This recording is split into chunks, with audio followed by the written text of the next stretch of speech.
This year, 2025, is a pivotal one for Windows and for the customers who depend on it. Not only is Windows 10 exiting support in less than 6 months, people, but Microsoft also is continuing to struggle with Windows 11 adoption. Is this because of, or maybe in spite of, AI overload? Who knows? But there are a lot more things going on. We're here to provide a quick Windows catch up and look ahead. Welcome to the Directions on Microsoft Briefing podcast. I'm Mary Jo Foley, the editor in chief here at Directions. I'm your host for this series of podcasts for those interested in the Microsoft Enterprise IT ecosystem. Today, I'm joined by Directions analyst Wes Miller for a discussion on all things Windows. If you don't know Wes, he covers Microsoft security, identity management, systems management technologies here at Directions. He also previously worked at Microsoft as a program manager in the Windows Core operating system division and for Winternal Software, which was acquired by Microsoft in 2006. Hello, Wes. Thank you for joining me today. Hello, Mary Jo. Thank you for having me. Okay, where should we start? I think one thing you and I have been talking about a lot lately is that we have theories about why Windows 10, which will no longer be supported by Microsoft as of October 14th, 2025, is still on more than 50% of all Windows PCs, according to StatCounter and other market watchers. So we've debated this back and forth. Like, is this because people just don't like Windows 11 for whatever reasons? Is it because they can't move to Windows 11 because their PCs don't meet the CPU TPM bar? Or what the heck is going on here? So I'm curious what your theories are here, Wes. I think one of the biggest things that's stalling out the move to 11 is still hardware. When 11 arrived, the move forced a bunch of hardware shifts, and a lot of machines that couldn't run 11 were out there. And so you really face the dilemma of, are we actually going to take a proactive step early and start buying new hardware that is just 11 ready, or are we going to keep buying the hardware that we know that's tested and proven? And I think a couple of other things along the way have thrown wrenches into this as well. The first of which is the pandemic, right? And hard to get a PC then, and expensive. And then now here where we are in 2025, availability becoming a problem again because of tariffs and other things. Mm-hmm. And so getting the right PC is still difficult and still expensive. And I think the worst part is that there's a sunk cost because these corps have a lot of machines, and users have a lot of machines that happily run 10, and there's no incentive for them to go to 11, because unless you really love the UI of 11, it's not like there's a must-have feature there that you can't live without. Right. And I feel like we keep hearing from customers that they have budget constraints. Maybe they're spending it on AI, maybe they're spending it on other things. But what typically has happened in the past is companies, when there's a new operating system that has higher requirements, they gear up to buy a whole lot of PCs all at once. And then they do Windows and Office, and they do the whole thing as one giant upgrade project. But I don't think companies have that money set aside this time. No, I think it's hard for me to not compare it to XP to Vista in the sense of the hardware requirements were so dramatic that a lot of orgs had to upgrade. And as a result, we know that there are still machines out there running XP today. Yes. Not that that's a good idea, and we'll get into that. But I think it's a fundamental problem that Microsoft has tasked everyone with. Replace your 10 PCs with 11 PCs just so you can run this OS that looks a lot like a Mac. Sorry, it does. And the only reason really to upgrade is the security technology underneath it. Right. Well, we do know that Microsoft has started selling businesses and even consumers extended security updates if they're not ready to dump Windows 10 yet. But on the business side, these things are pricey. They double in cost every year. And on the consumer side, I have not heard a single consumer I know who's saying, okay, I'll pay $30 for the 1 year that I can buy an ESU for Windows 10. So I know, or I should say, I assume your advice to businesses still on 10 is get off of it quickly. But what's going to happen security wise if companies don't and consumers don't and they don't buy ESUs? Like, this is a huge risk, isn't it? It's a gigantic risk. And consumers, I mean, think about it. These are the people who don't like to pay for an upgrade to Pro. They don't like to pay for the OS to begin with. So, Right. no, I think the odds of us hearing something in the next the next shareholder call where they talk about how many people bought ESUs as consumers, let's just say it's not going to come up because it's not a statistically significant number. For businesses, I think the opposite's true. I think we're going to see a lot of businesses that if they don't cave the first year, they'll cave the second. And I really do worry that we're going to see a pretty significant security incident in the first year if too many orgs sit this dance out. Right. So I'm curious about this. I'm not trying to spread a rumor here, but I'm curious if you think there's any chance that at the last minute, Microsoft's going to blink and say, okay, we will do security patches at least for all Windows 10 users for some period of time. And they just did this, by the way, with Microsoft 365 apps on Windows 10. They said they're going to extend security patches for people until 2028 just to help them transition to Windows 11. But do you think they could do this with the OS itself, or you think no way they're doing that? I think there's no way they do it. The best thing they would possibly do is maybe kick the can a year out. But I don't think that I'm part of me sitting here saying I'm hopeful that they realize that that would be a bad move because Microsoft plays chicken pretty poorly. Or, that yes, they go ahead and do it and then they stall out the initiatives completely. So I fear we are a rock and a hard place here. And I think organizations have to hunker down and get ready to upgrade PCs and get things to 11. And where they can't, they should be running ESUs. And if they absolutely are unwilling to pay for ESUs, they should probably shore up some money and get ready to pay for some cyber insurance. Yeah, no kidding.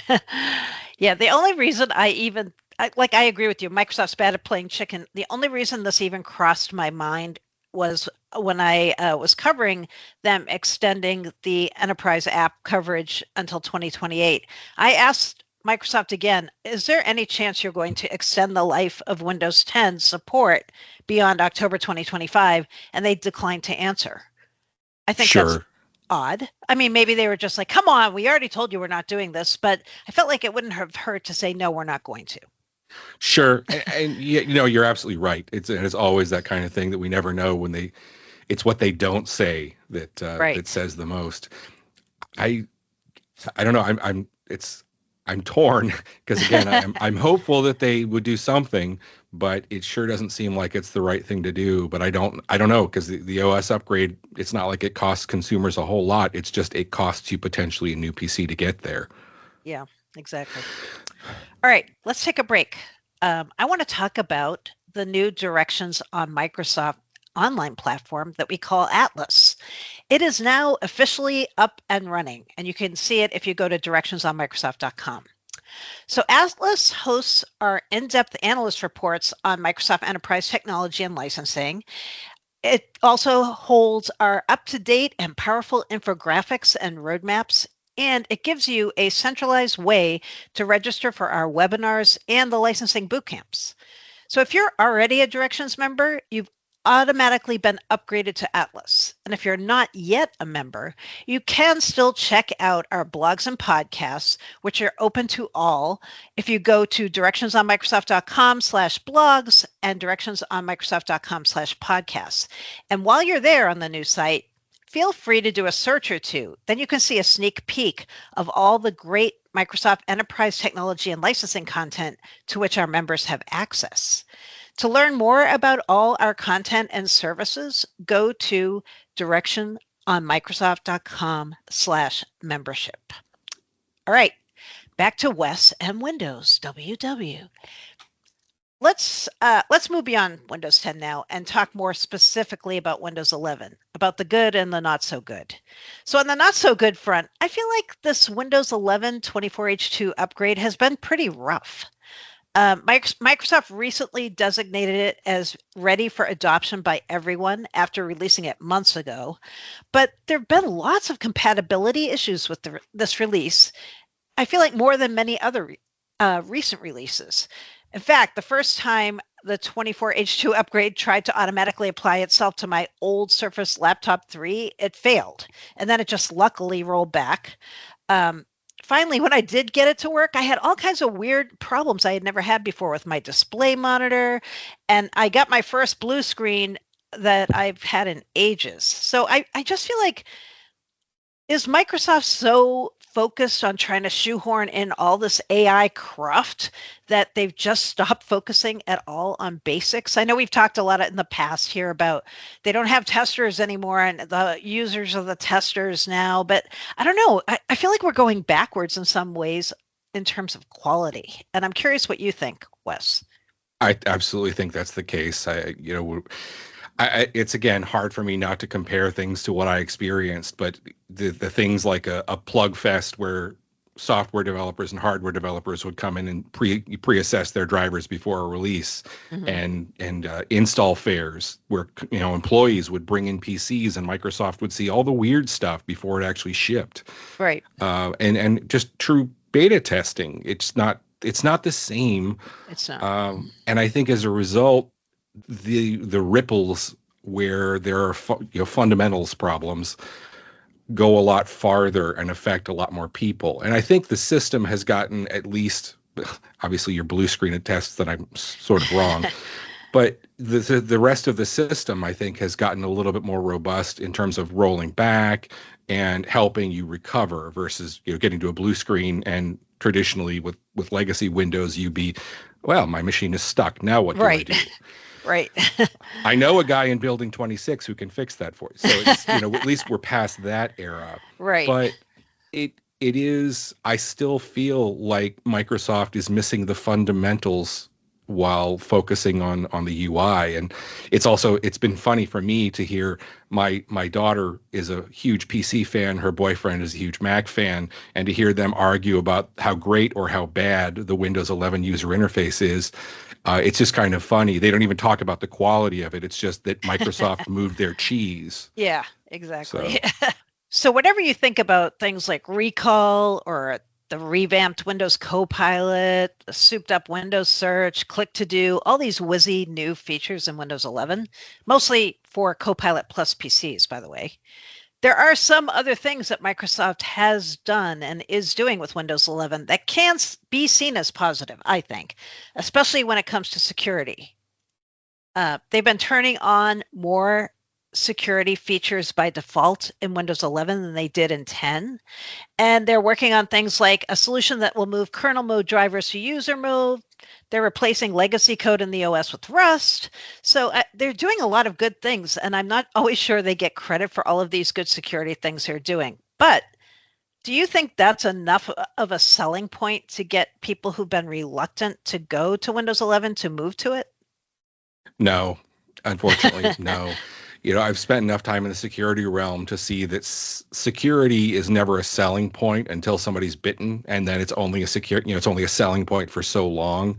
Right. And for consumers in particular, it's never a selling point. You never find a consumer who sits there and goes, well, I mean, it's going to be really compelling once the drivers have moved out of the kernel into user mode.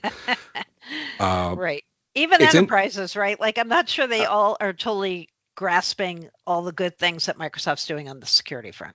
No, absolutely not. And again, it doesn't help that Microsoft's documentation traditionally has been lagging what they're doing in the operating system, or pretty much every product team besides SQL Server is not keeping up with what the product actually does. So you add it, you don't even get credit for it, because if your docs aren't perfectly up to date, you can't show people what you've done. And right. I think that's part of the challenge with Windows is people sit there and go, I don't even know what's supposed to be in here. Is recall in here or not in here? And it sort of was, and then it wasn't, then it is. Right. So it's hard to even know where to give them credit for new features. And I think a lot of businesses don't have time. That's the fundamental thing that a lot of us here at Directions really get down to is thinking about how much time does the typical IT pro or anyone in an organization have to even think? And I think Microsoft seriously overestimates how much time orgs have to sit there and ponder. Well, if Windows did this, it would be really compelling. And again, to get down into the depths of any of the features that we're going to talk about today. Yeah. Yep. One of those features I want to get your take on is this thing called administrator protection. Some people call it admin less protection, which isn't technically accurate, but whatever. It's basically an alternative to UAC, right? It's going to be on by default, supposedly by the end of this year. And from write-ups I've read about this, it feels like this could maybe be a game changer around Windows 11 if they figure out how to promote it and explain it. Do you think it is going to be a big deal? I think it's going to be an interesting talking point. And I think for organizations, it also will be interesting to see how they plug this into some of the tooling, like, privilege escalation functionality that's built into the Intune suite now. Right. There should be a logical extension for that into this. I don't know if there will be or not. We'll see what they do when they actually ship it. I think this is a positive move. I think it's a good move. Do I think it's a big deal to most organizations? No. I think they'll have a harder time explaining what it actually is. Obviously, I think this is a good idea because we sort of built something like this when I worked with Mark at Internals, and it's not that significantly changed. But I think the fact that it gets rid of needing a specific administrator account, and it doesn't have the user running as an admin. Typically your first user is running as an admin light, and they get blessed with special powers once they go through UAC. I think the reality is that it's a good move, but I don't know if it'll be anything other than a talking point for press and some interviews. Okay. Darn, I thought that might be one of the reasons people would move, but you're right. It is somewhat of an obscure thing unless you really understand the whole idea behind it. So, yeah. The other thing I wanted to get your take on is I've been seeing more and more people say, okay, you know what? The only way that Microsoft's going to dig itself out of this hole, meaning so many people still being on Windows 10 and it's about to exit support and they're unwilling to go to 11.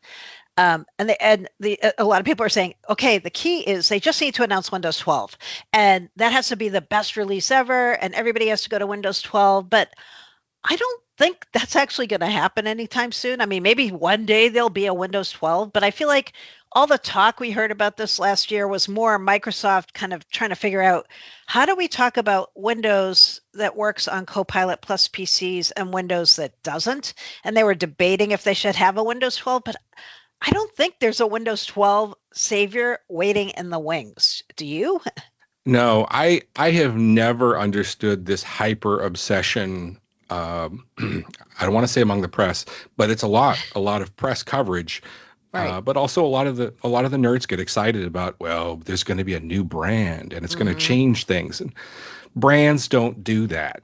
Brands like this, they could call it Windows Excitement, and it's not going to sell unless it actually has quantifiable excitement. Right. It's true. It might, maybe. But if it has excitement. Right. And plus, they're in the middle of trying to get people to move to Windows 11. What would happen if they suddenly said, oh, forget that. We're going to go to Windows 12 now, right? Right. No, I mean, it's I'm sitting here thinking about, well, what if they offered some sort of a sweepstakes to get people to go to 11? The reality is you have to have some sort of financial incentive for people to go there, particularly if it means buying a new PC.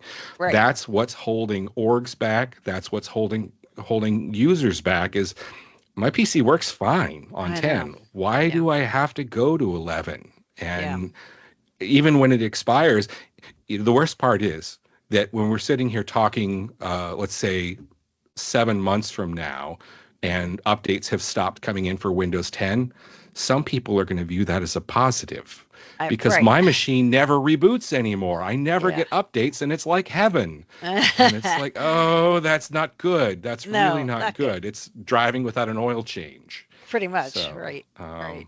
I don't know. Yeah, I know. I'm very curious what's going to happen in the next few months, and if people are suddenly en masse going to move off of Windows 10. I don't think so, but who knows? Or if we're going into this weird uncharted territory where there's a very large number of people who are on an unsupported version of Windows out there. And that's my fear, is that that's where we're going to be for a good long while. And I just, particularly with the economic winds out there, even what we see at the boot camps, I just am not seeing orgs come up with this pocket full of gold to say, well, let's get to 11 and we'll get there even a year late. It's not happening. No. But I assume your parting advice here for everyone is get off Windows 10. Yep. It's get off. If you go to 11, if you can't go to 11, get ESUs. If you can't get ESUs, isolate. If you can't isolate, hunker down, because it's going to be really bad at some point in the next 2 to 3 years. Yikes. Well, ending on that upbeat note, thank you for the great conversation, as always, Wes. Thank you so much for having me. I would like to remind our listeners they can find lots more coverage of all things Microsoft related on directionsonmicrosoft.com. Thank you so much for listening. If you have questions, comments, or any topics you would like to hear our Directions analysts cover in one of these podcasts, please do not hesitate to contact me via X or Blue Sky. We at Directions have converged our existing social channels onto a single platform, so give us a follow at Directions MSFT on X or Directions on Microsoft on Blue Sky for all of the latest Microsoft Enterprise product and licensing information. Thanks again.